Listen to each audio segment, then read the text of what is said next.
Aí, meu povo, olha que beleza. Vamos começar então, né?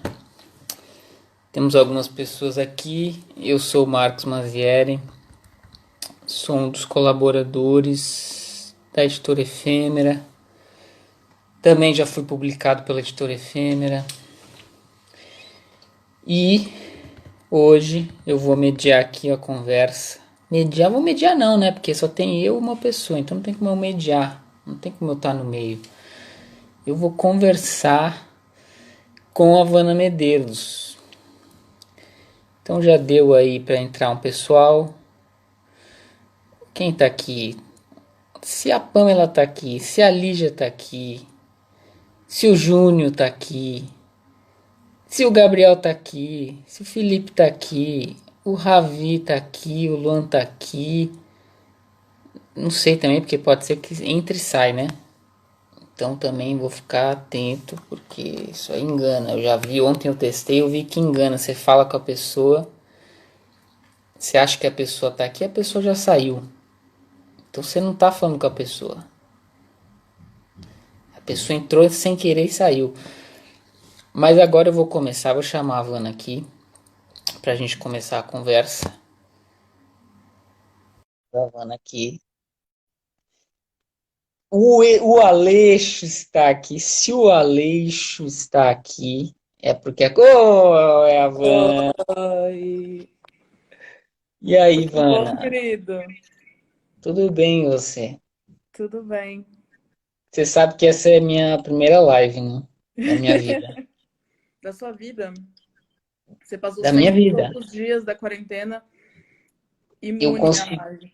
eu consegui escapar esse tempo todo da live. Até que finalmente a editora efêmera me obrigou. Então eu tô aqui Como disse com o Felipe você. aqui embaixo, quem nunca, né? Então tinha que ter Quem uma nunca? primeira vez. Ninguém tá escapando da live nesses momentos. Para quem não sabe, a Vanna, essa é a Vanna. Para mim você tá aqui embaixo. Isso, Para acho que eu todo devo mundo, ser será? mesmo, porque você entrou primeiro, então acho que eu, Ah, eu tô aqui então, embaixo então mesmo. essa é a Vanna e esse sou eu. E para quem não sabe, tem um livro digital da editora Efêmera, que é um texto da Vanna, O Reluto, que por sinal fui eu que fiz a edição, então por isso que eu fui convocado para estar aqui nesse momento fazendo essa conversa. Ó, estão mandando corações, olha que beleza, tem até coraçãozinho. A gente começa E, já feliz a live, tá tudo bem, pode me mandar, coraçãozinho. manda coraçãozinho, porque isso motiva as pessoas que estão aqui virtualmente, dando as caras virtualmente. Então, aliás, quem quiser então ler o Reluto, tá lá no site da Editora Efêmera, no famoso link na bio. Não agora, né? Porque agora é para acompanhar aqui a nossa conversa. Mas depois, entra lá no Instagram da Efêmera, o link na bio, você clica lá A e vai gente, aparecer lá a capinha do Reluto. Aliás, você gostou? Pode falar, sinceramente, você gostou da capa? eu adorei a capa. Se eu não tivesse gostado da capa, eu teria falado antes. Você não aprovava, né? Eu não aprovo essa capa. Eu adorei a capa, ela ficou muito simpática, inclusive. Que bom, que bom. Eu gostei também, eu gostei da capa. Eu acho que ela é bem simbólica quando você lê assim, dá para associar aquela capa. O que que a capa quer dizer? Sim, eu concordo. E, aliás, então, começando aqui, Ivana, eu vou puxar o primeiro assunto, que é justamente esse nome, né? Reluto. O Diego, eu anotei, hein? A gente tem um grupo aí de um pessoal que escreve dramaturgia, saudosos, que estudamos todos juntos. E um Diego, não sei se o Diego tá aqui, o Diego só fala, né? Ele não aparece. Na hora H ele não aparece. Ele E aí ele levantou o questionamento, reluto é de lutar novamente ou do luto, de estar do luto do foi isso, não foi? Enfim, por que o reluto? ele Reluto, eu vou. Bom, ele é as duas coisas. É bem esse jogo de palavras mesmo, a ideia, né? Porque daqui a pouco a gente vai falar um pouquinho mais sobre a peça e sobre o projeto. Mas a ideia do projeto partiu a partir de uma pesquisa que eu fiz com moradores de rua aqui em São Paulo, né? Então, foi uma peça que eu escrevi em 2017, 2018, mais ou menos. E ele tinha muito a ver com essa pesquisa mesmo sobre o universo dos moradores de rua, que na época já era um universo gigantesco, já tinha 15 mil pessoas morando na rua, segundo o último censo que tinha na época, que era de 2015, né? Agora, em 2019, saiu um outro censo que diz que tem 24 mil pessoas na rua, mas eu acho que isso é um pouco é, subestimando o número mesmo, acho que, não, que cresceu mais que isso. E aí a gente fez eu fiz uma pesquisa, enfim, todo um projeto para isso, e aí tinha muito a ver com essa ideia do que é a rua, assim, né? Eu achei que esse lugar, essa brincadeira de palavras, esse luto eterno, né? Desse luto perene, que é todo dia um luto, todo dia várias renovações e mortes acontecendo na vida daquelas pessoas. E também esse luto, eu acho que o lugar de ir para a rua também é um luto, né? Porque você vai perdendo, você vai se desfazendo de várias camadas do que você pode pensar como humanidade, dignidade, vínculos afetivos, vínculos sociais, enfim, é como se você fosse tirando e vivendo o luto dessas coisas, né? Vivendo o luto disso. E isso junto com a ideia de luta mesmo, né? Então acho que o Diego, que inclusive entrou agora há pouco, acertou Diego está entre nós. Diego está bem. entre nós. Acertou um pouco nas duas coisas, assim. Acho que era bem essa brincadeira mesmo com as palavras. Luto. 24 mil pessoas e você acha que esse é um número subestimado ainda? Acho que Tem mais sim. em São Paulo. O... Então, a ideia, na verdade, é que. Porque desde os anos 90, São Paulo tem uma lei que obriga esse censo, que a prefeitura faça esse censo no terceiro ano de cada gestão, né? Então, o último que a gente tinha tido quando eu escrevi a peça foi lá em 2015, como eu falei. E aí, de 2015 para 2019, o pessoal que trabalha com isso mesmo, né? Das frentes, né? Das diversas ONGs, instituições que lidam com a rua, tinham muito uma expectativa mesmo com esse censo de como isso iria se dar, porque é perceptível, assim, né? Quem frequenta o centro de São Paulo, quem frequenta lugares que são mais habitados por moradores de rua, viram um crescimento muito absurdo de um ano para o outro. E aí saiu o número que era 24 mil, mas enfim, sempre também censo é uma coisa difícil, morador de rua, essa questão também do deslocamento o tempo todo. Então, tem uma série de dificuldades para saber exatamente quantas pessoas estão morando na rua. E agora também, com toda a crise que a gente está vivendo e tudo que a gente ainda vai viver, é bem possível que esse número aumente, porque, né, em épocas de crise econômica, esse número sempre vai aumentar. Inclusive falaram aqui, manda amostras para Val Machiori e para Bia Dória, por favor. Em que elas poderiam ler a peça, né? Seria, assim, uma experiência interessante. Sim. Porque, para quem não leu a peça, talvez esteja assim, por que estão falando desse tema, né? Porque isso tem tudo a ver com a peça, né? Não vou ficar dando spoiler aqui, mas, enfim, Mas a tem gente pode dar uma sinopse breve, assim, sei lá, uma sem spoiler. sinopse. Então vai, é melhor você dar a sinopse breve, senão eu posso dar um spoilerzinho aqui e ali. Tá, uma sinopse bem breve é que a peça ela se passa imediatamente após o descobrimento de um corpo de alguém que se acredita ser um morador de rua, mas não se sabe ainda. O corpo está completamente coberto por sacos plásticos, né? Na frente de uma loja de ferragens no centro de São Paulo. Então, a primeira coisa que acontece na peça é que o dono dessa loja de ferragens ele vai receber um, um cara que trabalha como se fosse o livro dos recordes ali de São Paulo, assim, que é um guia turístico que diz quais são as principais, a maior padaria, a maior loja, e aí a loja dele vai entrar como a maior loja de ferragens do centro de São Paulo, ele tá para receber esse cara naquele dia, e ele encontra um corpo na porta da loja, e ele chama a polícia, e aí a polícia vem e não resolve a situação, né? Porque a peça toda lida com essa ideia de alguns expedientes do teatro do absurdo, dessa ideia dessa burocracia protocolar mesmo e da comédia que pode vir a partir disso, porque a gente não falou até agora, mas a peça é uma comédia. Então, Então, pode chamar a peça de comédia mesmo. Você eu chamo de considera a peça comédia. uma comédia. Considero. E, aliás, o tema é pesado, assim, né? Se for ver, tipo, tem um corpo, um cadáver ali, né? Na Uhum. frente e lida com uma série de indiferenças das pessoas, não só em relação ao cadáver, mas mesmo quando essa pessoa estava viva por ser uma moradora de rua. Isso foi Sim. spoiler? Não sei. E por que, mesmo com esse tema assim forte, você optou por escrever uma comédia, assim, ou surgiu no processo de escrita? Como foi isso? Sua relação com a É, comédia? eu acho que Inclusive, eu já atuei comicamente em textos da Havana, né? Então, sim.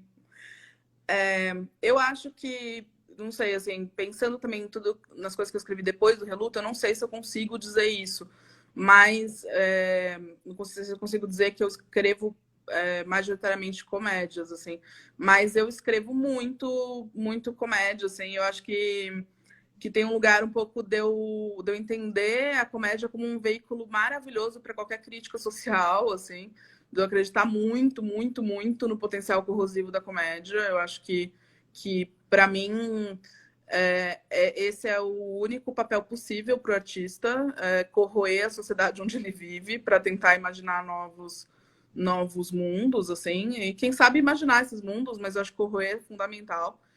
E para mim a comédia é o veículo mais maravilhoso para fazer isso, inclusive porque a comédia desarma completamente o público, né?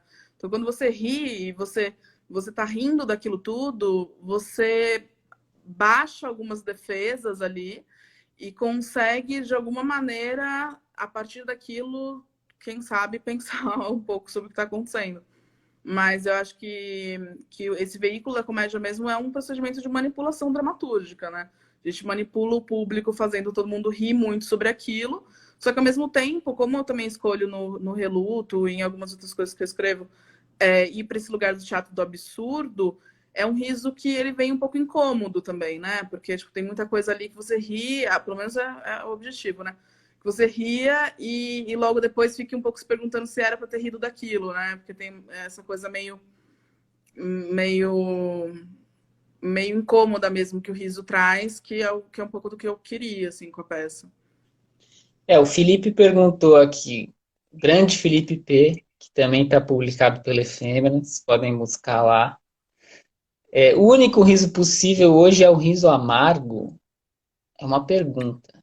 Ele se diz suspeito para falar o riso amargo. É um pouco isso que você está falando, né? Esse riso que você ri Sim, e depois você fica até sem graça de ter rido, né?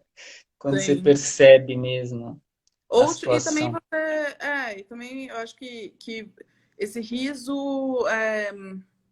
Ele quase como baixa essas defesas também, para que você se desarme um pouco, né? Na hora de, acho que de assistir alguma coisa, acho que é importante a gente estabelecer. A gente está fazendo teatro, eu acho legal estabelecer a ideia do encontro e estabelecer um caminho, um canal de comunicação entre o que está acontecendo ali e quem está assistindo. Eu acho que muitas vezes a gente vai muito armado, especialmente público de teatro no em São Paulo, etc, vai muito armado para aquilo que está para acontecer. Então, eu acho que uma das coisas que o dramaturgo deve ou pode pensar é de que maneira estabelecer esse canal de comunicação, né? Como que, pelo menos eu penso muito nisso, assim, como acessar essa pessoa que perdeu um tempo da vida dela e está lá indo te assistir. E aí, a partir desse como acessar, não sei, eu concordo um pouco com o Felipe pela situação que a gente está vivendo. Assim, eu acho que esse riso, ele precisa ser, ou pelo menos eu tento fazer no que eu faço, com que seja um riso que não seja o riso do amortecimento, assim, né? Vamos rir para esquecer, vamos rir para pensar em outra coisa. É claro que é importante fazer isso, e é claro que a gente faz isso no dia a dia, busca sei lá, um filme, uma série para distrair um pouco a cabeça, senão a gente não sobrevive. Mas eu me interesso muito em fazer, em escrever coisas, em fazer trabalhos que puxem um pouco para esse lado desse riso amargo que o Felipe está trazendo, que a gente está conversando, esse riso que desloque, assim, né? Que pelo menos tente mudar alguma coisa. Eu já não sou mais tão otimista de se a gente consegue mudar alguma coisa ou não, mas eu acho que a gente precisa continuar tentando, assim. Mas você acha que a comédia tem uma capacidade de acessar um público mais amplo, assim? Não só no teatro, mas pensando em teatro agora. Ou, no fundo, tem público para tudo, assim? Não sei, uma boa pergunta. Eu acho que a comédia como um todo tem uma capacidade, pelo menos é uma impressão que eu tenho, tem uma capacidade de acessar assim um público mais amplo. Eu acho que aí dentro também tem a questão de que comédia é essa, né? Existe que tipo de comédia é essa, né? Porque alguns tipos de comédia vão acessar um público maior, alguns vão acessar só determinado público. É, eu não sei mesmo dizer o que eu acho sobre o Reluto, por exemplo. Se eu acho que o Reluto. Eu acho que em alguns momentos o Reluto tem um riso que algumas pessoas talvez não acessem, não sei. Tipo, acho que em alguns momentos ele entra num lugar. Quando ele entra mais pro teatro do absurdo mesmo, eu não sei se ele acessa todo tipo de público. Mas eu acho que no geral, sim, a comédia ela tem esse lugar. Tem uma coisa muito, muito bonita, muito legal, que é o aspecto social do riso também, né? Quando a gente ri num teatro, numa plateia, tipo, você se sente um pouco numa mini comunidade ali dentro, sabe? Aquela coisa de que às vezes você nem achou aquela piada tão engraçada, mas tá todo mundo rindo em volta de você, você acha mais engraçado do que se você estivesse sozinho assistindo aquilo, se você visse. Então, eu acho que produz um efeito super interessante, assim, para o teatro, que tem a ver com as coisas que eu acredito mais sobre o teatro hoje, né? Essa ideia da gente. Por que a gente vai fazer teatro hoje? Porque existe quer dizer, não hoje agora, né? Porque a gente não pode estar lá. Mas existe um lugar de colocar todas as pessoas dentro de uma mesma sala, exercitando essa coisa da presença mesmo, da gente construir ali um espaço, quase que uma fresta, assim, no espaço-tempo em que aquilo ali é possível, sabe? E eu acho que o riso dá um tempero super legal para tudo isso, assim. Falando em fazer teatro, eu vou puxar uma questão aqui que em algum momento eu queria tocar, que é nessa relação, né, de escrever um texto que supostamente é para ir para a cena, né, é para virar teatro. Sim. Você acha que o texto, a dramaturgia em si, precisa ir para a cena para assim, para ter sentido a existência dela? Ou não? Enquanto o texto ela já tem uma certa autonomia assim de existência. Eu acho que ela tem uma autonomia de existência enquanto texto. Não quer dizer que ela não ganhe outras autonomias e não fique, e não abra outras possibilidades na cena, né? Claro, eu acho que eu acredito muito que o teatro é uma junção de diversas vozes. Então, eu, inclusive, até agora, porque agora no meio da pandemia eu estava dirigindo minha segunda peça e que era o primeiro texto o primeiro texto meu que eu estava dirigindo, né? E, e até agora, até essa experiência de dirigir um texto meu, eu nunca tinha pensado nisso, assim, eu achava que isso não ia acontecer mesmo, que eu não que eu nunca ia dirigir um texto meu, porque eu acredito muito nessa ideia de ter uma outra visão para aquilo que eu faço, né, para aquilo que eu escrevo. Então, essa multiplicidade de vozes. E aí, nesse sentido, sim, o texto ganha, claro, ele vira uma outra obra, ele é uma outra obra quando ele está na cena. Mas isso não quer dizer que ele já não era uma obra autônoma quando ele está no papel, né? Quando ele está no texto. Eu acho que é incrível você poder ler dramaturgias. Eu, pelo menos, acho super importante que a gente leia e tenha mais essa cultura de ler teatro. Assim. Eu não sei se eu sou muito a favor desse conceito que ficou muito difundido durante muito tempo, de que porque aí vai para um lugar de também não precisa publicar teatro, não precisa tornar isso do grande público, se na verdade a obra mesmo é a cena, né? A obra mesmo acontece ali no momento da peça. E eu acho que eu não concordo muito com isso. Eu acho que a dramaturgia é uma obra por si só e ela precisa ganhar seu público também, como leitor, etc. Eu acho curioso porque essa tentativa de eliminar um textocentrismo, né, como chamam assim, acabou também virando uma coisa de quase eliminar o texto, né? Não só tirar ele do centro, como tirar ele Sim. da Tirar ele do existência beijo. humana, assim, né? Sim.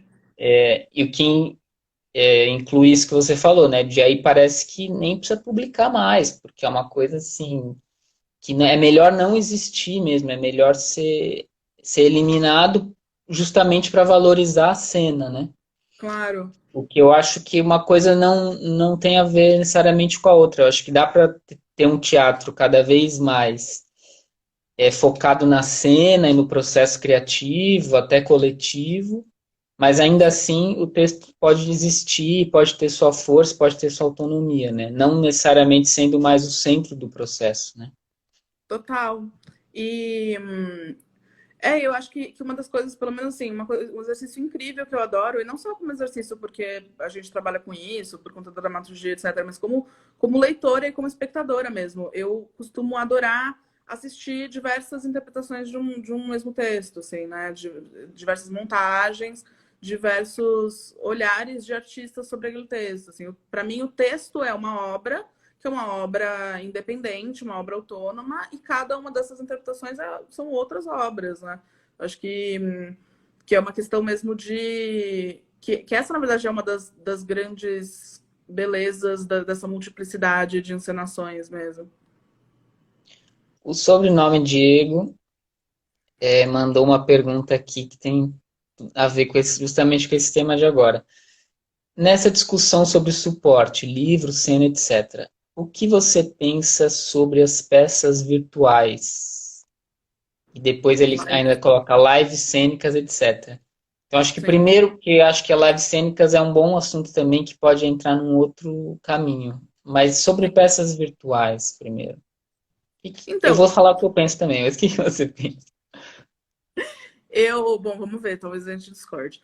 É, eu acho, na verdade, eu não sei se eu. Porque teve toda aquela discussão do teatro, não é teatro, assim. Eu acho que se é teatro ou não é o que menos importa, na verdade, na minha opinião. Eu acho que é outro tipo de coisa, é um outro tipo de linguagem artística. que tem aí alguma confluência entre teatro, performance e videoarte, e que eu não sei se a gente deve muito se preocupar em nomear agora, assim. Eu acho que em algum momento, se isso, e se pela contingência histórica isso acabar se tornando algo que colhe, né, e que se perpetue, eu acho que tem tudo para ser uma coisa que não vai desaparecer, vai virar mais um tipo de modalidade artística. Eu acho que em algum momento vai se produzir alguma análise que diga o que é isso. Eu não acho que a gente tenha que nomear, enfim, mas eu acho que também o artista não é esse lugar do teorizar e construir o conceito sobre aquela linguagem. É claro que a gente pode fazer isso se a gente quiser, mas para mim o artista é aquele que vê uma linguagem nova ou uma oportunidade e faz.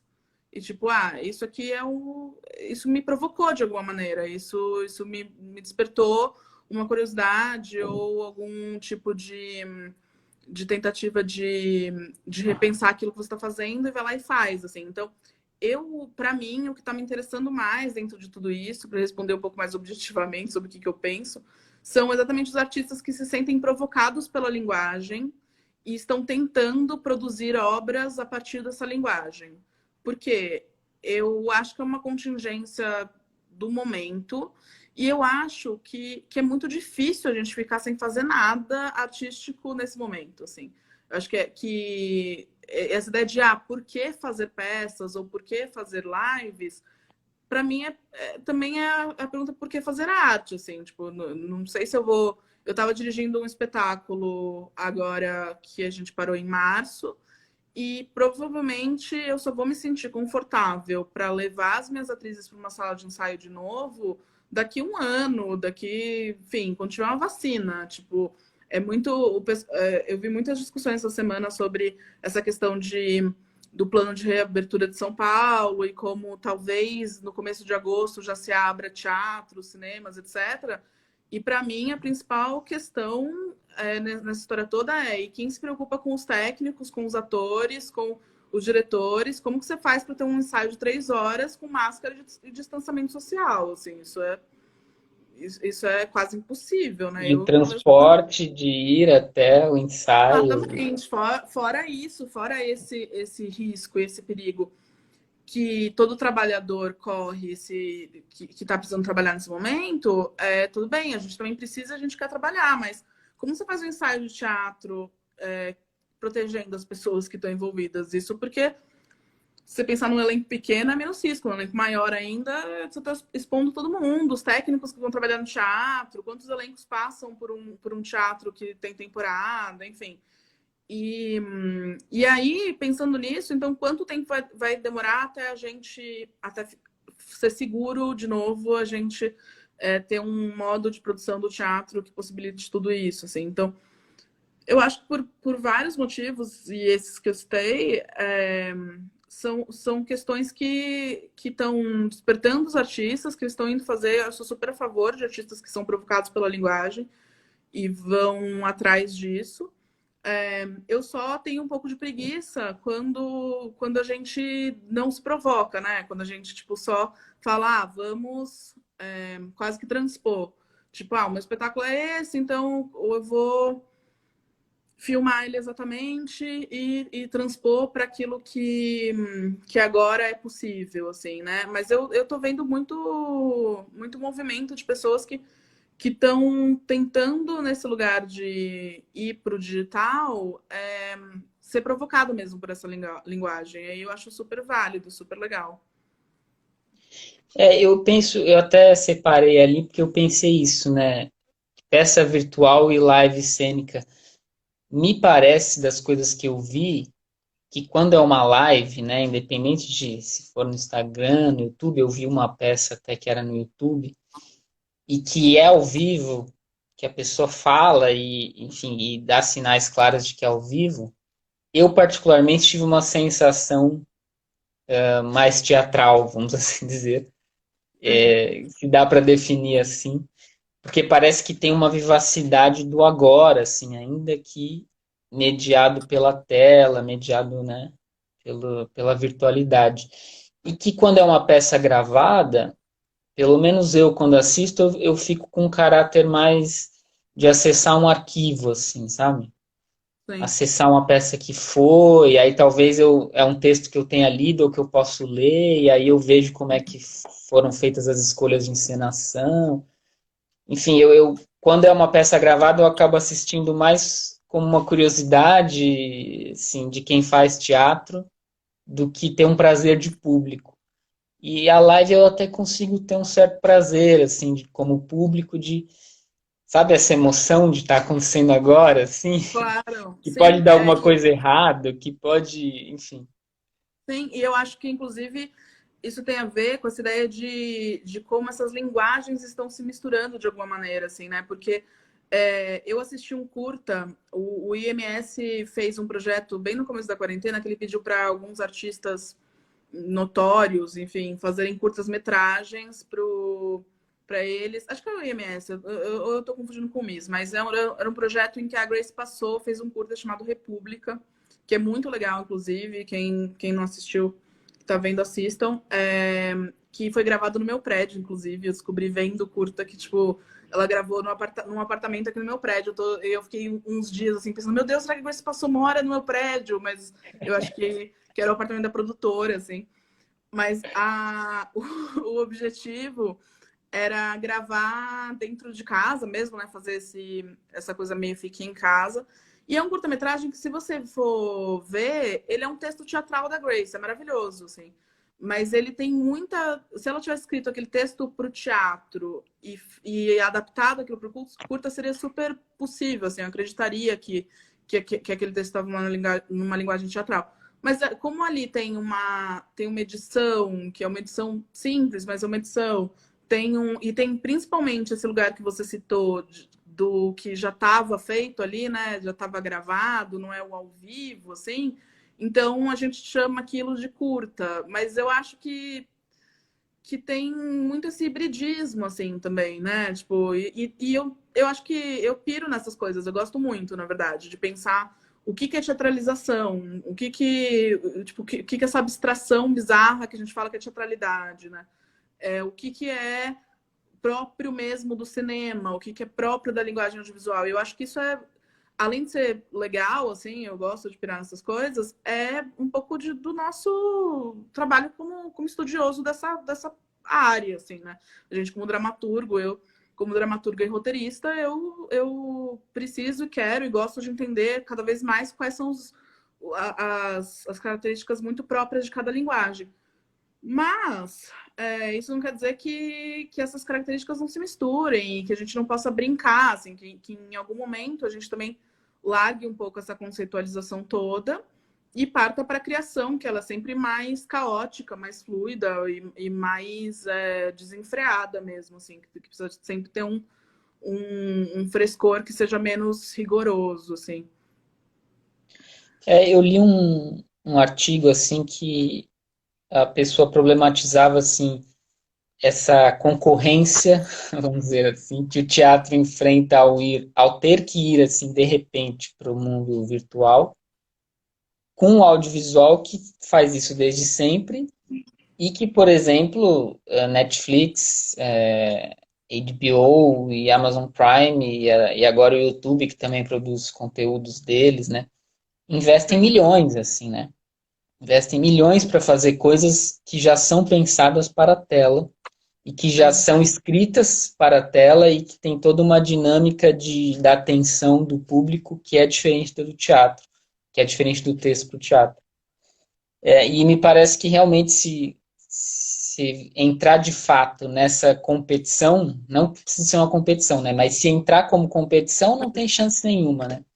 Então, justamente, talvez a força que possa ter é encontrar mesmo uma linguagem que seja experimental, vamos dizer assim, e que traga algum outro tipo de relação com o público que não seja essa relação distanciada que o audiovisual já propõe, né? Sim, E assim, totalmente. acho que ninguém sabe exatamente qual é, mas está todo mundo tateando. Sim. E eu acho que isso, na verdade, se a gente for parar para pensar, talvez seja uma intensificação de um debate que a gente já tinha antes, que é basicamente esse debate de por que ir ao teatro em 2020, 2019, que seja, assim, né? Por que no sentido de, é claro, tipo, a gente adora teatro, é apaixonado por essa linguagem, mas por que o público em geral vai sair da casa deles, onde tem a Netflix, onde tem o cinema? Esse lugar do a gente não está competindo, não precisa ser uma competição, mas o capitalismo coloca a gente nessa competição, né? E não só o capitalismo, né? O fato de que a gente tem um tempo limitado, mas também de que esse tempo limitado é ocupado por trabalho, por dar conta de todas as questões da vida. E então quer dizer que por semana eu tenho ali tantas horas que eu posso me dedicar à cultura e lazer, e dentro dessas tantas horas, quantas coisas não disputam a minha atenção, assim, né? Quantas coisas não brigam por ser a minha escolha do final de semana, a minha escolha da noite, assim. E aí eu acho que, no caso, o que aconteceu muito é que, para mim, essa resposta, e a resposta pela qual eu brigo e pela qual eu defendo, assim, sempre de por que ir ao teatro, sempre teve a ver com essa ideia de que, porque o teatro, ele é um evento, é uma experiência, é uma presença, é estar lá, é mais do que receber todas as informações que você recebe de outros lugares, é mais do que ver uma história distanciada de você, que é super bem filmada e linda e super. Você quer ficar maratonando 12 horas seguidas, mas mesmo assim tá distanciado, né? Aquilo não passa pelo seu corpo, aquilo não te conclama a presença. E o teatro é isso, né? O teatro é um ritual que, de alguma maneira, quando é bem feito, quando ele acontece, quando essa experiência se dá, ele te conclama essa presença, né?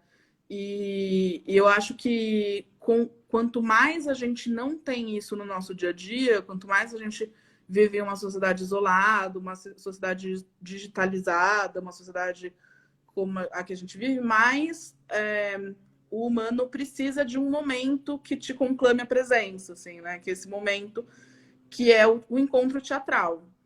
Só que aí 2020 acontece, né? E aí, então, quando a gente é obrigado a entrar nesse esquema das lives ou no esquema desse teatro distanciado, então quer dizer que a gente precisa reinventar outros motivos também para isso, assim, né? A gente precisa reinventar outros caminhos para todas essas questões.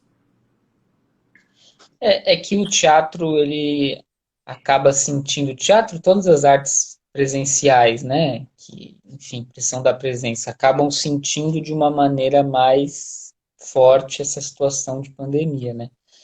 Mas Sim, me parece que essa é, de uma forma geral, uma crise do encontro, que já vinha de antes e que agora toma proporções, assim, muito graves, né? sim, E que, por exemplo, faz com que, mesmo a pessoa podendo assistir um filme na casa dela, na tela do notebook, ainda existam cinemas, assim, né? Porque ainda tem uma necessidade do encontro, assim, mesmo que em sim, silêncio, assistindo um filme, é um tipo de encontro. sim. E que, enfim, a saudade de ir nos bares do Leblon, que é tão grande que não dá para esperar, é também uma necessidade de encontro, né? Sim, E aí me parece curioso, e que o teatro é a arte que usa o encontro assim como matéria-prima, né? Então me parece que é muito a resposta que o teatro tem que dar a esse momento é um pouco a resposta que a sociedade está reivindicando para tudo, assim, né? Que é um pouco esse enfraquecimento da coletividade, né? Que é todo mundo num movimento de isolamento cada vez maior, assim, né? De sim, todo mundo se totalmente. fechar no seu apartamento e tal. E eu É, acho e muito curioso que nesse momento que todo mundo precisa estar, ou deveria, ou enfim, nem todo mundo pode também estar recluso, que em algum momento a série que eu tô maratonando cansa e eu vou entrar numa live, né? sim, Porque parece que é uma busca dessa sensação do ao vivo mesmo, né? Do encontro, pelo menos sim, simulado, né? totalmente.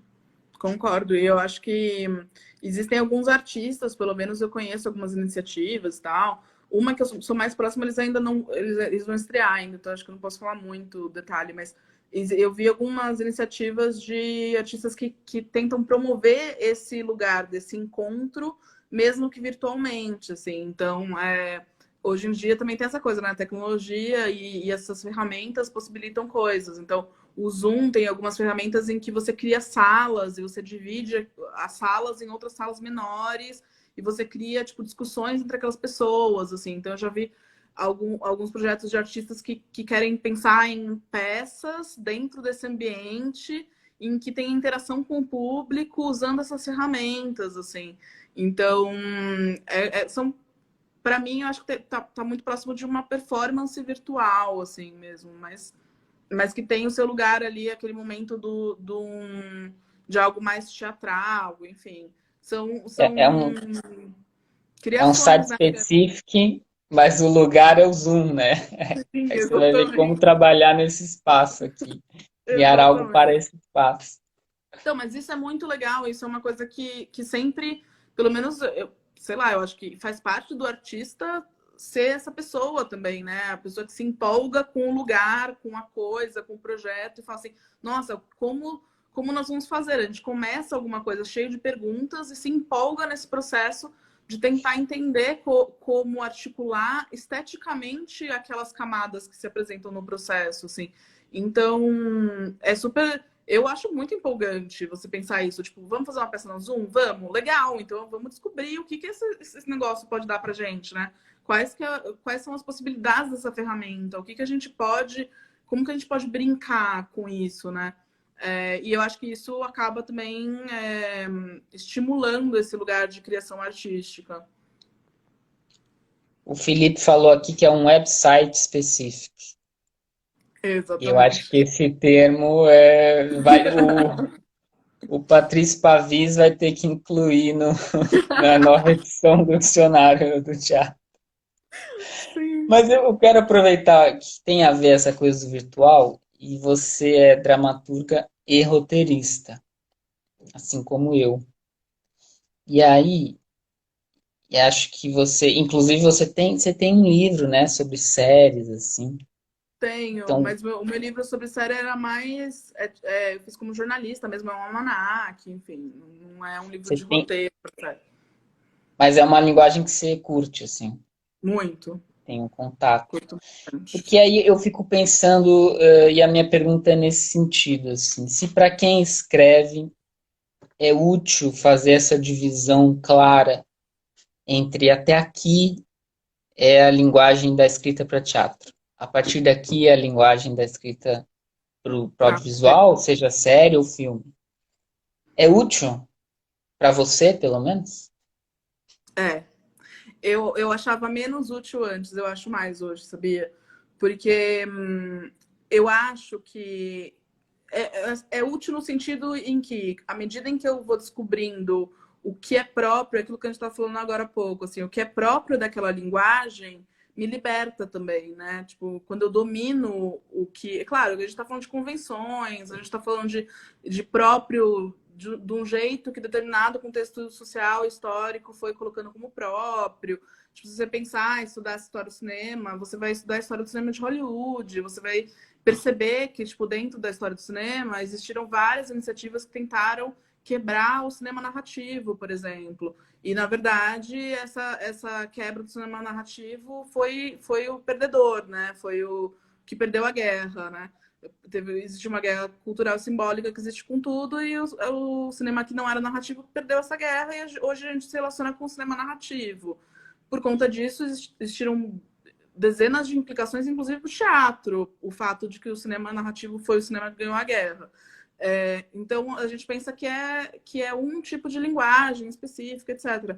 Mas, mesmo assim, eu acho que é muito interessante quando a gente percebe, pelo menos eu acho que a grandíssima diferença é que quando você está escrevendo para audiovisual, você está escrevendo um lugar ali de articulação de imagens muito mais forte, assim, e obrigatório, tipo, é uma questão dada, assim, né? O audiovisual te obriga a articular imagens e a pensar em montagem, a pensar em como entender esse narrador audiovisual de um lugar que também entende o montador audiovisual. E aí, dentro disso, no teatro, é claro, né? A gente fala de imagem cênica, a gente fala de imagem no geral, assim, mas você não é obrigado a se relacionar com essa ideia. Você pode, inclusive, escolher ir para um lugar completamente verborrágico que desafie absolutamente o diretor a criar uma imagem cênica com aquilo. É uma escolha que é perfeitamente cabível e não é nem um pouco experimental, inclusive. No cinema e no audiovisual, você tem ali uma linguagem, que é essa linguagem que eu estou chamando de articulação de imagens, assim, que ela é o dado, assim, né? Então, aprender a narrar através dessas imagens, eu acho que é uma convivência com a linguagem que faz bem para o roteirista. É um momento ali em que isso aprofunda o nosso trabalho enquanto roteiristas. E também aí vem um monte de outras questões, né? Assim, o audiovisual é um lugar muito, muito, muito mais tomado pelo mercado. A gente consegue, tipo, não sei se no Brasil a gente fala essa palavra com muitas ressalvas, mas dá para falar mais ou menos de. Não, mercado dá para falar, não dá para falar indústria, mas mercado dá para falar de que a gente tem um mercado audiovisual. E dentro desse mercado audiovisual também é a mesma coisa, né? Existem certas regras muito cruéis com o experimentalismo, né? São muito poucas as pessoas que conseguem experimentar mais dentro do roteiro, tanto no cinema, na TV, então nem se fala. Na TV eu não conheço, tipo, eu conheço 0 pessoas que conseguiram fazer algo mais experimental dentro da televisão mesmo, experimental de verdade. E no cinema vai ser relegado muito a esse cinema que é o cinema independente de autor, num lugar do tipo cinema sem dinheiro, cinema totalmente de guerrilha, o cinema que você vai fazer no seu tempo livre, porque o que está pagando as contas é outra coisa. Então, acho um pouco por aí, assim, acho que o roteiro, por conta dessas duas coisas, assim, por conta da, desse dado material mesmo, que é essa questão do trabalho com as imagens, dessa narrativa feita através dessa sequencialização de imagens, e esse dado do mercado mesmo, de você ter que corresponder a certos parâmetros de mercado, ele meio que te empurra em direção a ser um especialista na linguagem, sabe assim? Ou, tipo, claro, ser um especialista você pode ser escolher escrever outra coisa, mas ser um especialista na linguagem e atendê-la, né? E Você ter que tem menos escrever, espaço para errar, assim, né? sim, tem muito menos espaço, muito menos.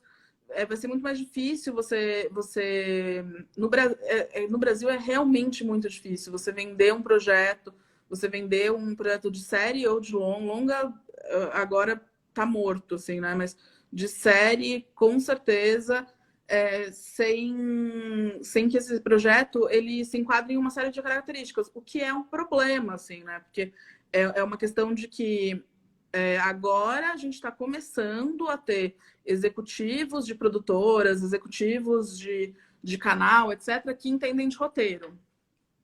E muitos desses executivos que entendem de roteiro, eles entendem também na base do se não for isso, tá errado. Tipo, se não for esse esquema aqui que a gente entende como esquema. Tipo, agora que eu fiz o curso, agora que eu entendi tudo, agora que eu consegui entender como que era a estrutura de um arco de temporada de série. Aí você vem com uma coisa que desconstrói isso, não. Tipo, como assim? Se não fizesse arco, não tá certo. Sendo que a gente, tipo, se a gente for olhar para séries que são produzidas em indústrias mais maduras, tipo os Estados Unidos, não tem como não ser, né? Porque em série é isso. Vai ter um monte de série que desconstrói esse arco. Cada ano vai ter séries tentando inovar um pouco mais e indo para outros lugares. Mas como a nossa indústria aqui é muito imatura, a gente fica um pouco refém disso, assim. Então, acho que é um pouco por aí. Tipo, se você sair da norma, você tá fora do mercado, tipo isso.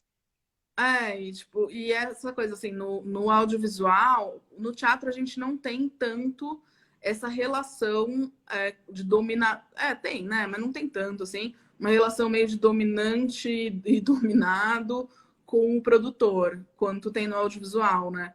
No audiovisual é tipo aquela máxima que já é um clichêzão no cinema, do se você quiser mandar, você paga o filme. Tipo, se você quiser mandar, você tem o dinheiro pro filme, assim, né? Porque quem manda é o produtor. Não, e isso não vai mudar, porque no audiovisual é muita grana, né? Tipo, a gente fica muito. Ainda mais a gente que vem do teatro, com a grana que se gasta numa diária de cinema, a gente faz uma peça de boa, assim, né? De muito de boa. Os valores são muito exorbitantes. Eu entendo, não dá para investir 10 milhões sem ter certeza de que isso, né? E aí 10 milhões é pouco ainda, né? Sem ter Sim, certeza de que isso vai ser recuperado, né? sim, Realmente é uma total. situação muito diferente, né? Ali já mandou uma pergunta aqui, mas faz um tempo, eu acho até que já, de alguma forma, a sua fala acabou respondendo, que é qual a diferença fundamental, na sua opinião, entre a escrita para roteiro e para teatro? Você falou um pouco É, dessa coisa do pensar na imagem e no corte, né? sim. Parece que é por aí. Eu acho que, para mim, para não começar a falar de tipo diferenças narrativas, assim, de que tipo de narrativa, porque aí eu acho que eu não sei se teria mesmo tanta diferença. É, eu acho que uma das diferenças fundamentais tá nessa ideia da montagem, porque a montagem ela possibilita o que a gente poderia pensar que é um narrador que muda de ponto de vista o tempo todo, né? Tipo, o narrador, que é essa voz do filme, esse narrador genérico, o diretor, sei lá, essa pessoa, ou o roteirista, né? Mas essa pessoa que tá ali de fora montando o filme, ele muda de ponto de vista o tempo inteiro e, portanto, nos coloca num lugar em que o teatro não nos coloca tão facilmente, porque no teatro a gente tem ali uma materialidade dada mais como um quadro, né? Em que a gente precisa olhar um quadro e não os múltiplos quadros se alternando com tanta frequência quanto no audiovisual.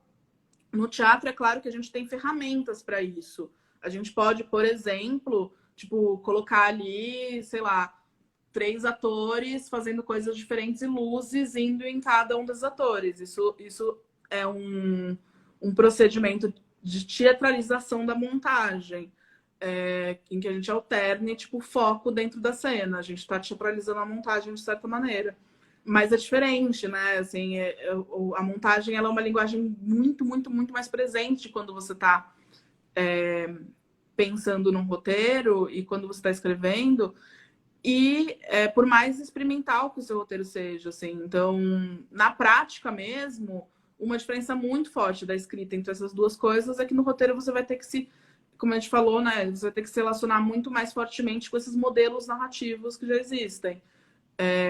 No teatro, é claro, esses modelos estão internalizados. Eu li muita peça na minha vida e, tipo, isso, eu não vou conseguir criar alguma coisa completamente nova do nada. Acho que essa originalidade completa não existe.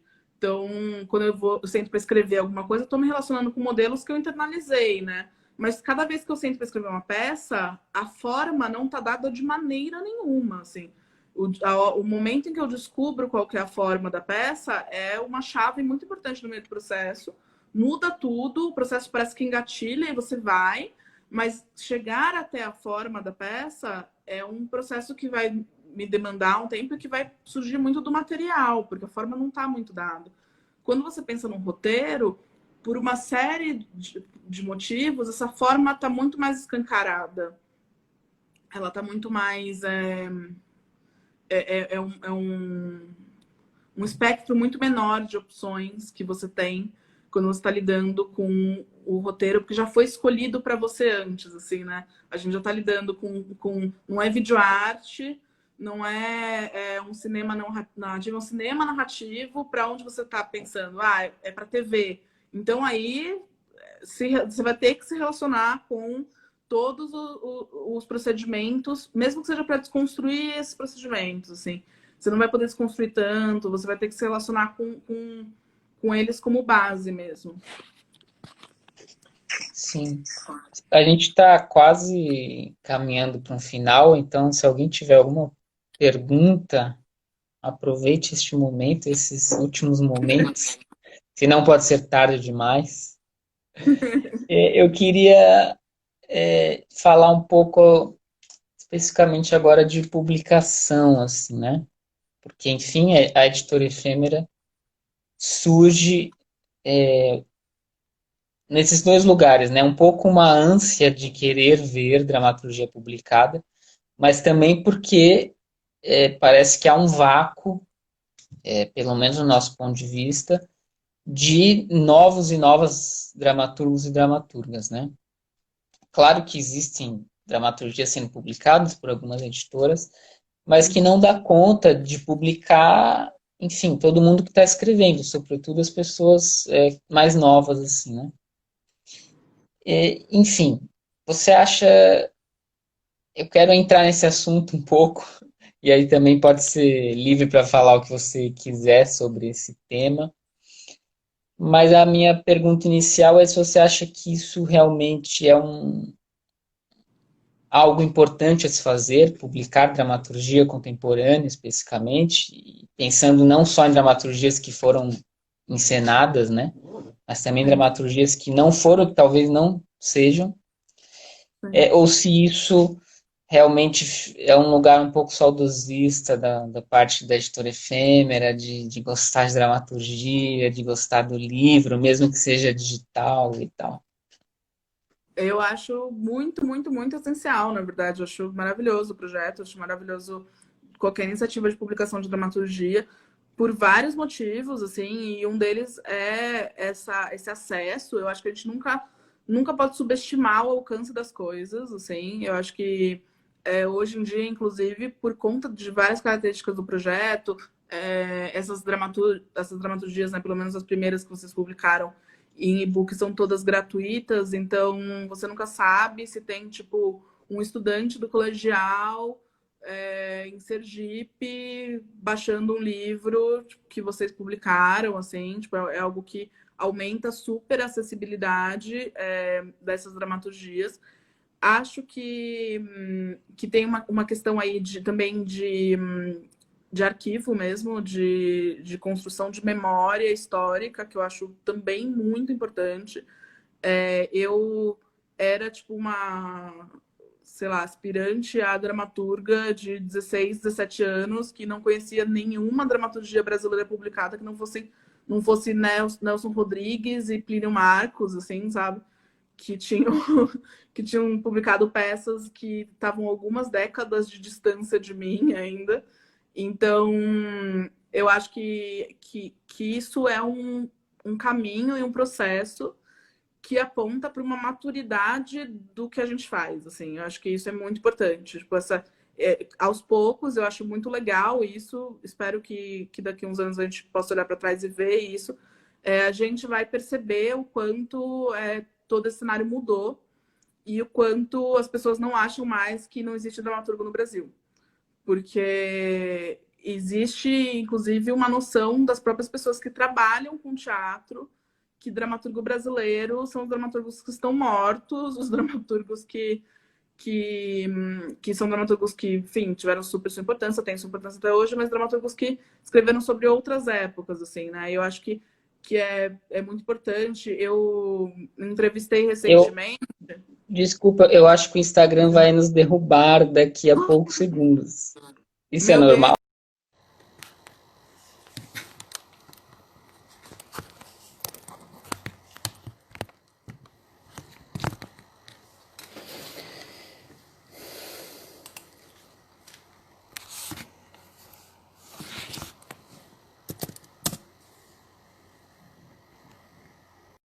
Pessoal, caímos aqui, hein? Estou chamando a Van de novo para a gente. Pelo... oi. Oi, Van. Eu não sabia que o Instagram fazia isso. Uma hora ele. Eu tinha esquecido também. Eu, Olha só. mas as E estava pessoas no meio da sua fala, inclusive. Nem você lembra do que você estava falando? lembro. Eu tava. O Fi falou que achou bem performático. Foi ensaiado, foi tudo ensaiado. Sim. Eu ia falar, peraí, eu lembro mais ou menos, na verdade. Eu ia falar, a gente estava falando sobre publicação, né? Eu ia falar sobre essa questão do documento histórico, assim, né? O quanto isso também é importante como memória mesmo, né? Porque em algum momento a gente vai poder um pouco olhar para isso e entender um panorama. E é claro, tipo, se você for pensar em literatura, por exemplo, em prosa, quantos livros são publicados no Brasil, quantos livros se destacam, quantos livros ficam para a posteridade, quantos livros são lidos. Porque é isso, assim, muitos livros publicados no Brasil são lidos por um grupinho de amigos, de os principais, sabe, as pessoas em volta, e acham mais 10, 20 leitores, né? E eu acho que é um pouco normal que isso aconteça. Quanto mais quantidade a gente tiver de dramaturgia publicada, mais a gente vai poder, inclusive, ter diversidade, ter essa diversidade de vozes dentro desse espectro.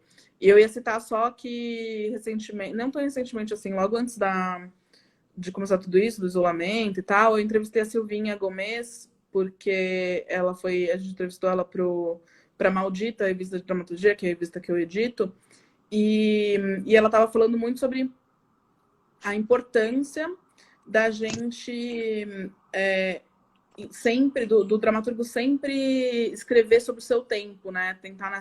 Tá nessa eterna busca de escrever sobre o seu tempo e ser documentado a partir disso, né? Ser publicado, porque isso é um lugar de um retrato do tempo também, né? Quais são as vozes que falam sobre hoje, quais são os múltiplos discursos que falam dentro da linguagem teatral, assim, né? Não só dentro da linguagem da prosa, da literatura, do conto, do romance, enfim, mas do teatro, como essas vozes estão pensando no teatro hoje.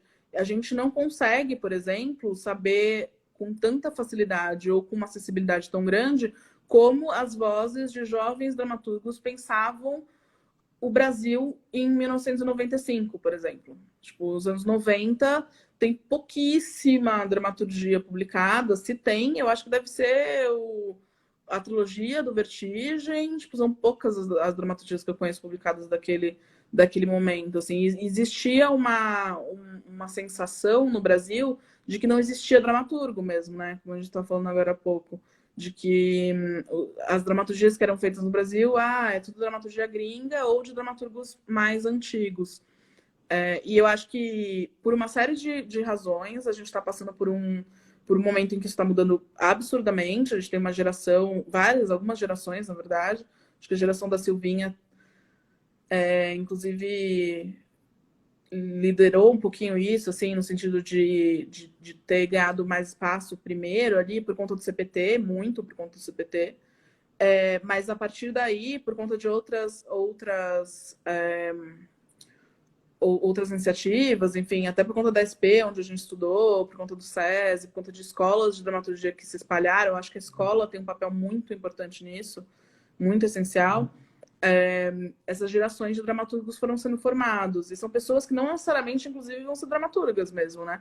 São pessoas que podem fazer um curso de dramaturgia, de formação e tal, e escrever ali uma peça ou outra, mas se descobrir dentro da direção, só que com uma noção de dramaturgia, né? Com um entendimento maior de dramaturgia, com uma ânsia ali ou pelo menos uma visão dramatúrgica do mundo, assim. E, e eu acho que é super importante que essas obras sejam publicadas mesmo. O sobrenome Diego lembrou aqui do Bortolotto também, que foi Sim, publicado verdade. nessa época. Verdade. Ia dizer que também para um pouco para a função do dramaturgista, né? Que é uma coisa que está um pouco engatinhando assim no Brasil, mas que parece que está sendo fomentado assim, né? Sim, Timidamente, mas está sendo fomentado. sim. Inclusive, porque para essa função do dramaturgista, é claro que tipo, é hiper útil esse lugar do dramaturgo mesmo, né? Ou esse lugar do estudo da dramaturgia. E é claro que também essas escolas, pelo que eu saiba, quando a gente fez dramaturgia, você, na verdade, fez um ano depois, né? Você estava um ano depois de mim, assim. Não sei se na segunda metade do seu curso tinha muito isso, mas já tinha uma tentativa, no nosso curso, pelo menos, de buscar esse lugar do dramaturgista, né? Também. De exercitar muito esse lugar do dramaturgista. Que eu acho que também é super importante. Sim, é muito, muito rico, né? E assim, só que é um espaço que precisa ser conquistado mesmo, né? E os Sim, próprios dramaturgos, dramaturgas precisam conquistar esse espaço, né? sim. Porque me parece, assim, só sem me alongar muito, mas me parece que a formação específica do dramaturgo, ela tem um quê a mais, vamos dizer assim, porque justamente pelas características do teatro, e pelo teatro estar pensando o mundo no agora, assim, do que a formação do roteirista, né? Que parece ser muito mais técnica, até pelas coisas que você já falou e tal, né? Sim, Então, que total. essa formação do dramaturgo, mesmo que a pessoa acabe não escrevendo para teatro, ela é importante mesmo para fomentar um pensamento sobre, não só sobre teatro, sobre cultura, né? De uma forma geral, assim, né? Sim, total. Tem um. Eu acho, inclusive, assim, falando um pouquinho disso que você falou, que faria e faz muito bem ao roteirista que estuda de dramaturgia, né? Porque o que acontece muito. Hoje em dia, assim, já existem cursos bem mais especializados, já existe uma outra cultura, mas por muito tempo no Brasil, o roteirista era aquele cara que fez cinema. Antes disso, nem isso, né? Assim, antes dessa fase que eu tô falando, nem isso. O roteirista era o cara que fez publicidade e se formou junto com outro cara de publicidade, que os dois resolveram dirigir seus próprios filmes e roteirizavam juntos. Mas depois teve ainda uma fase em que o roteirista era o cara que fez cinema e ele teve uma matéria lá de um semestre de roteiro e ele adora escrever, então ele foi lá e começou a escrever. E grandes roteiristas brasileiros são essas pessoas. Que, inclusive, durante muito tempo também se falou, né, que não existe bom roteirista no Brasil, falta muito roteirista, etc. Um pouco por uma cultura que não privilegiava esse estudo mesmo da dramaturgia, não privilegiava esse lugar de entender as complexidades de uma narrativa cinematográfica. Assim. E é muito mais para um lugar um pouco técnico e também não ia para esse lugar do artista como voz mesmo, assim, né? Tipo, tá, mas se você está fazendo isso, você está escrevendo isso aqui, por quê? Eu acho que isso, na verdade, é uma das grandes coisas que eu acho que ainda se mantém, assim, que é muito que você observa muito em estudante de roteiro. Eu dou aula para alguns cursos e agora, inclusive, na pandemia, assim, a coisa do curso online, tipo, as pessoas resolveram que vou estudar roteiro, porque todos os cursos, todas as turmas que eu tô estão lotadíssimas, cheio de gente querendo estudar roteiro, que é muito legal. Mas tem muito esse lugar de você pegar um projeto e falar assim, tá, mas por quê? Tipo, o mundo não precisa de mais um filme, o mundo não precisa de mais uma série, tipo, não precisa, assim, já tem bastante. Tipo, por que que você resolveu fazer isso? Assim, eu acho que esse lugar do se entender como artista, se entender como produtor de um discurso artístico e as implicações disso, assim, né? Por que que isso te atravessa? Por que que é importantíssimo você falar isso? É muito importante. E isso falta um pouco na, na formação do roteirista, assim. O Vini está dizendo aqui que há algumas coletâneas publicadas nos anos 90, umas do Célia Helena, há publicações do Luiz Alberto de Abreu, por exemplo, Comédia Popular Verdade. Brasileira. O É Abreu é verdade. uma das figuras. Porque O realmente Abreu parece que tem também. um vácuo, né, de dramaturgia nos 80, nos 90, assim, que a gente é um ou outro nome que a gente tem que pescar, assim, né? Sim, total. E tipo, as pessoas, claro, existem, mas se você for comparar, né, com o que a gente está vivendo hoje, é realmente muito pouca publicação, muito pouco dramaturgo que ficou, né, que a gente sabe o nome. Isso porque a gente está totalmente envolvido com dramaturgia. E aí a gente não sabe os nomes de vários desses dramaturgos que provavelmente atuavam nesse momento, assim. Imagina, na verdade, imagina o diretor, imagina o ator, imagine, tipo, o público em geral, aí que não sabe mesmo. Sim. E a Bárbara perguntou, acho que até já responderam. Vocês fizeram curso de quê e onde? A gente estudou juntos na SP Escola de Teatro, no curso de dramaturgia. Exatamente. Enfim, algumas pessoas responderam onde há cursos de dramaturgia aqui, mas um deles é na SP Escola de Teatro, que foi onde a gente fez dramaturgia, eu e a Sim. Havana. Ah, a Bárbara foi minha aluna. Ela escreveu aqui. Que legal. Ah, tá. E, bom, vamos então ir para o final. Eu queria só que você falasse, então, já que você já comentou sobre isso, da Maldita. Revista chama Sim, Maldita, né? Os Malditos exatamente. Dramaturgos. Exatamente. E também tá a última revista, acho que foi a primeira, né? Foi a Isso. última mesmo. Publicou algumas cenas, né? Isso, Além exatamente. de textos sobre dramaturgia, publicou algumas cenas também. Sim. Então a gente está nesse movimento de publicar dramaturgia contemporânea. Se puder Sim. falar um pouco sobre a Então, revista. a ideia é que, enfim, eu sou bastante envolvida com literatura também. O meu namorado, ele edita A Lavoura, que é uma revista de literatura super legal, que já tem algumas edições.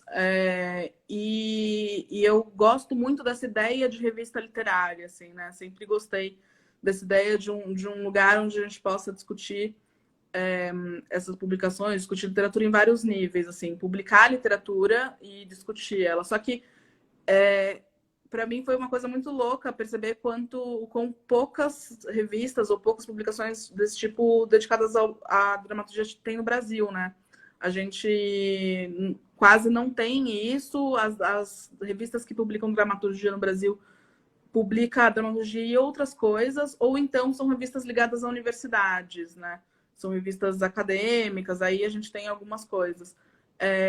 E aí a ideia surgiu mesmo de poder ser um canal, mais um lugar para que essa publicação aconteça, de dramaturgias curtas, né? Então a ideia é que, aliás, quem estiver vendo aqui a live, for dramaturgo, pode mandar material para a gente está sempre recebendo. São cenas curtas de até 10 páginas, curtas mesmo, assim, pode ser inclusive uma cena dentro de uma peça, desde que ela pare em pé sozinha, né? De que ela seja compreensível e interessante só aquela cena. A gente publicou até a cena de 12 e tal, mas por volta disso, se eu falar, tipo, 10 em torno chega de 20, né? Então é melhor falar 10. A gente publica artigo também, né? Então, nessa primeira. Aí a primeira edição, como o Marcos falou, estreou agora em maio. A Bárbara está perguntando se pode ser comédia. Pode muito, a gente adora. E a gente. Então, a gente publica as dramaturgias, né? Nessa primeira edição de estreia foram 6 dramaturgias. Um artigo que foi da Janaína Leite, em que ela fala sobre o Stabat Mater, que é um espetáculo super legal e importante dela. E uma entrevista com uma resenha também, que foi o Marcelo Oriani que fez, resenha no Tom na Fazenda, que a gente tem uma parceria com o Bogó também, então tem uma questão aí de também a gente querer resenhar dramaturgias que sejam dramaturgias contemporâneas, dramaturgias. Porque a revista toda ela é voltada um pouco ali para dramaturgia contemporânea, né? A gente não fechou também em dramaturgia brasileira, então uma vontade que a gente tem também é abrir um pouco essa conversa com a América Latina e com receber dramaturgias de dramaturgos contemporâneos de outros países da América Latina, que eu acho que é super possível. Mas no geral é isso. A gente tem sempre uma entrevista também, toda edição. Essa edição, como eu falei, foi da Silvinha Gomes.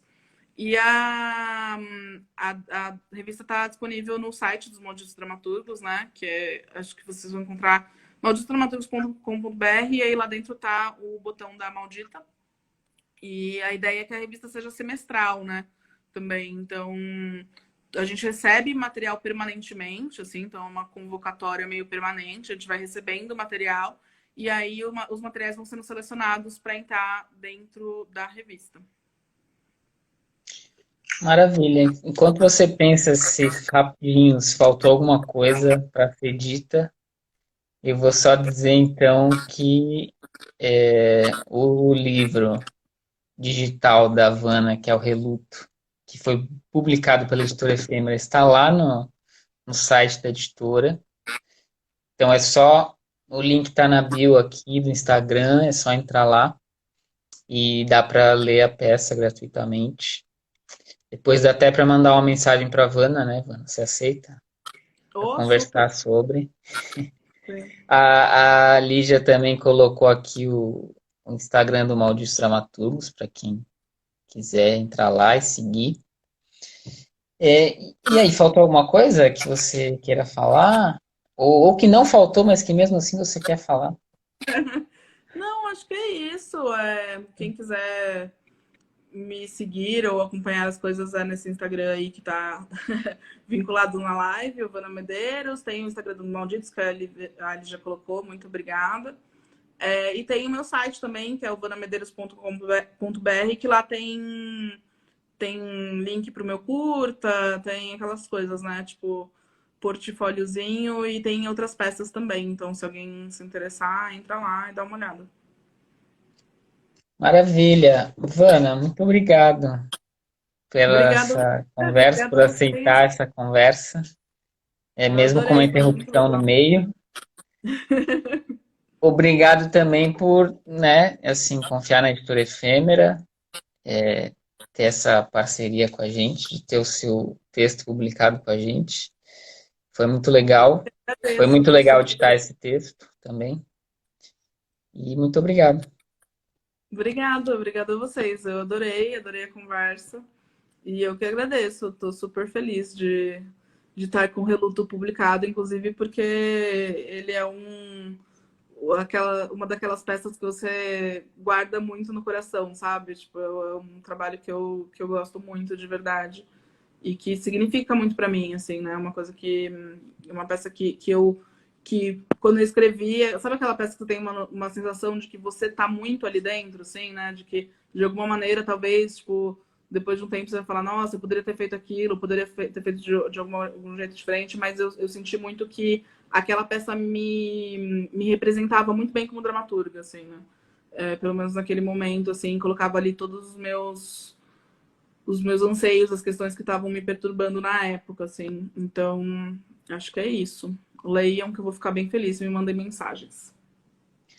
Maravilha. E lembrando que a gente também fez uma entrevista com o Léo, que dá para ver no Instagram da Efêmera, tem uns trechos, e no YouTube tem a entrevista completa. E em breve a gente fará com os outros dramaturgos que também já foram publicados pela Efêmera. Então, vamos nos encontrando por aí. Obrigado, Vana. Obrigada a você. Obrigada a todo mundo que viu também. Obrigado às pessoas que acompanharam até aqui e as que acompanharam só um pouquinho também. Valeu, gente. Eu vou encerrar para os dois ao mesmo tempo aqui, então. Tá bom? Tchau.